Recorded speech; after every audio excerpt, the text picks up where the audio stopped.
BDYouth.com study রুমে আপনাকে আবারও স্বাগতম। আগামী BCS প্রিলির জন্য আপনার প্রস্তুতি ভালো চলছে নিশ্চয়ই।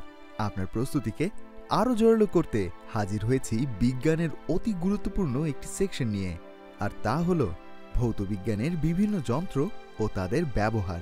আপনার জানা আছে নিশ্চয়ই যে প্রিলির 200 নম্বরের সিলেবাসে বিজ্ঞানে যে 15 নম্বর আছে তার মধ্যে 5 নম্বর নির্ধারিত থাকে এই ভৌতবিজ্ঞানের জন্যে, আর এখান থেকে যে বিষয়গুলোর উপর প্রশ্ন এসে থাকে তার মধ্যে অতি গুরুত্বপূর্ণ হচ্ছে আমাদের আজকের এই সেকশনটি। তো চলুন শুরু করা যাক ভৌতবিজ্ঞানের বিভিন্ন যন্ত্র ও তাদের ব্যবহার। অল্টিমিটার, উচ্চতা নির্ণায়ক যন্ত্র। বিমানে উচ্চতা নির্ণয়ের জন্য এরকম যন্ত্র ব্যবহার করা হয়ে থাকে।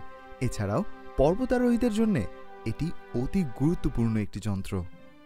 এরপর জানব অ্যামিটারের কথা। অ্যামিটার বিদ্যুৎ প্রবাহ বা কারেন্ট মাপক যন্ত্র। এই যন্ত্রটি আমাদের আশেপাশে কম বেশি আমরা সবাই দেখেছি। ইলেকট্রিশিয়ানদের জন্য এই যন্ত্রটি মাস্ট। এরপরে শুনব অ্যানেমোমিটারের কথা। অ্যানেমোমিটার এই যন্ত্রটি দিয়ে বাতাসের গতিবেগ ও শক্তি পরিমাপ করা হয়। এটি ওয়েদার স্টেশনের একটি কমন যন্ত্র। এরপরে অডিওমিটার। অডিওমিটার দিয়ে শব্দের তীব্রতা নির্ণয় করা হয়।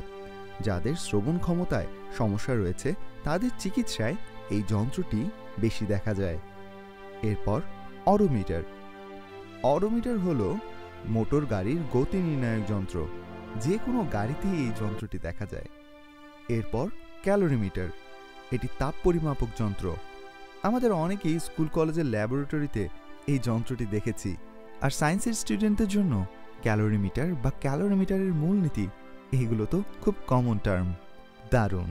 তো দেখতে থাকুন আমাদের ভিডিওগুলো আর প্রস্তুতি নিতে থাকুন আগামী BCS এর জন্য। আপনাকে অসংখ্য ধন্যবাদ।